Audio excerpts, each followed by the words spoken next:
ಪ್ರಜಾ ಬಂಧು ನೋಡ್ರಪ್ಪೋ ನೋಡ್ರಿ ಕೇಳ್ರಪ್ಪೋ ಕೇಳ್ರಿ.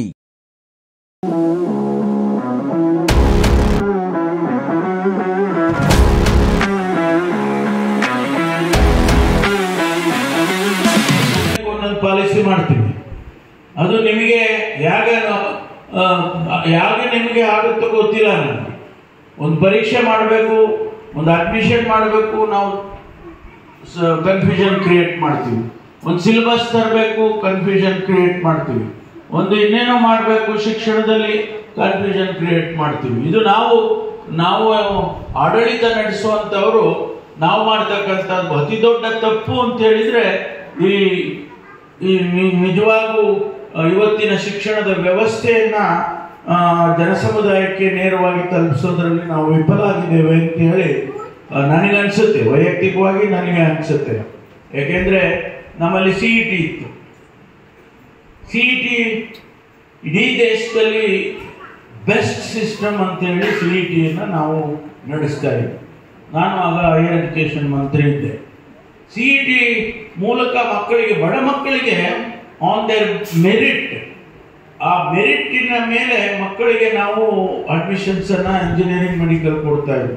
ಯಾರೋ ಮಕ್ಕಳು ಚೆನ್ನಾಗಿ ಓದಿರೋ ಆ ಮಕ್ಕಳಿಗೆ ಮೆರಿಟ್ನಲ್ಲಿ ಮೆಡಿಕಲ್ ಸೀಟ್ ಸಿಗ್ತಾ ಇತ್ತು, ಇಂಜಿನಿಯರಿಂಗ್ ಸೀಟ್ ಸಿಗ್ತಾ ಇತ್ತು.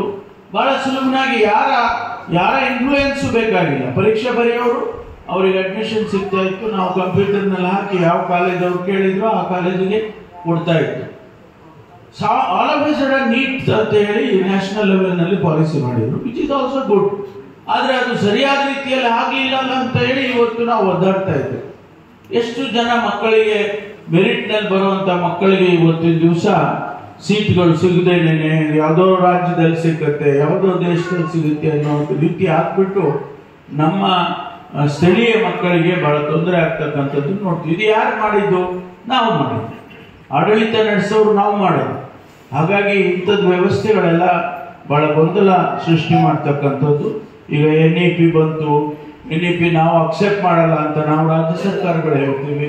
ಈ ರೀತಿ ಗೊಂದಲಗಳು ಸೃಷ್ಟಿಯಾದರೆ ಶಿಕ್ಷಣ ಸರಿಯಾದ ರೀತಿಯಲ್ಲಿ ಆಗೋದಿಲ್ಲ. ಅದಕ್ಕೋಸ್ಕರ ಇವತ್ತು ಅವೆಲ್ಲವನ್ನು ಕೂಡ ನಾವು ಮನಸ್ಸಲ್ಲಿ ಇಟ್ಕೊಳ್ಬೇಕಾಗುತ್ತೆ.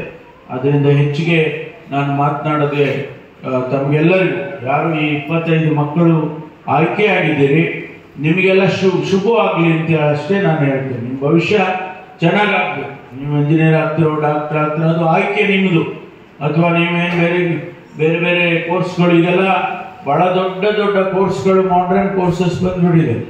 ಎಲ್ಲ ಸ್ಪೆಷಲೈಸ್ಡ್ ಕೋರ್ಸಸ್ ಬಂದಿದೆ. BA BSc history, economics, political science ಎಲ್ಲ ಹೋಗ್ತೀಗ. ಈಗ ಹಿಸ್ಟ್ರಿ ತಗೊಂಡು ಏನ್ ಮಾಡೋಣ ಅಂತಾರೆ, ಬೇರೆ ಬೇರೆ ಪೊಲಿಟಿಕಲ್ ಸೈನ್ಸ್ ತಗೊಂಡು ಏನ್ ಮಾಡೋಣ ಅಂತಾರೆ. ಅದರಿಂದ ಬೇರೆ ಕಾಮರ್ಸ್ ಇರ್ಬೋದು, ಬಿಸ್ನೆಸ್ ಮ್ಯಾನೇಜ್ಮೆಂಟ್ ಇರ್ಬೋದು, ಬೇರೆ ಬೇರೆ ಕೋರ್ಸ್ಗಳೆಲ್ಲ ಬಂದಿದ್ದಾವೆ. ಹಾಗಾಗಿ ಆ ಮಕ್ಕಳ ಭವಿಷ್ಯ ಉಜ್ವಲ ಆಗಲಿ ಅಂತ ಹೇಳಿ ನಾನು ಈ ಸಂದರ್ಭದಲ್ಲಿ ಅಷ್ಟೇ ಹೇಳಿ, ತಮಗೆಲ್ಲ ನಿವೇಶನದ್ದು DC ಅವರಿದ್ದಾರೆ, CEO ಅವರಿದ್ದಾರೆ. ಈಗ ಅವರೆಲ್ಲ ಅವ್ರ ಮೇಲೆ ಹಾಕ್ಬಿಡ್ತೀವಿ. ಯಾಕೆಂದ್ರೆ ಜಾಗ ಹುಡುಕ್ಬೇಕಲ್ಲ. ನಾವು ಯಾವ್ಯಾವುದೋ ಕಾರಣಕ್ಕೆ ಈಗ ಜಾಗ ಹುಡುಕ್ತಾ ಇದ್ದೀವಿ. ಆ ಜಾಗ ಹುಡುಕೋದಕ್ಕೆ ಸ್ವಲ್ಪ ನಾನು ಹೇಳಿದ್ದೀನಿ, ನಾನು ನಿಮ್ಗೆ ಒಂದು 3 ಕಿಲೋಮೀಟರ್ ಆಚೆ ಹೋಗಿ ತೊಂದರೆ ಇಲ್ಲ ಅಂತದನ್ನ ಹುಡ್ಕೋಣ ಅಂತ ಹೇಳಿ DC ಅವ್ರಿಗೂ ಹೇಳ್ತೇನೆ. ನಾನು ಮುಂದೆ ಬರ್ತಕ್ಕಂಥ ದಿವಸದಲ್ಲಿ ಜಾಗ ಹುಡ್ಕೋಣ. ಜಾಗ ಹುಡುಕಿಡಿದ್ರೆ ಗೆರೆ ಎಳೆಯೋದೇನು ಬಹಳ ಸುಲಭ. ಗೆರೆ ಎಳೆದ್ಬಿಟ್ಟು ಈ ಕಡೆ ಈಗ 30, 40 ಅಂತ ಎಲ್ಲ ಮಾಡ್ಬೋದು. ಆದ್ರಿಂದ ಫಸ್ಟು ನಾವು ಜಾಗವನ್ನು ಹುಡುಕ್ತಕ್ಕಂಥ ಕೆಲಸವನ್ನು ಮಾಡ್ತೇವೆ.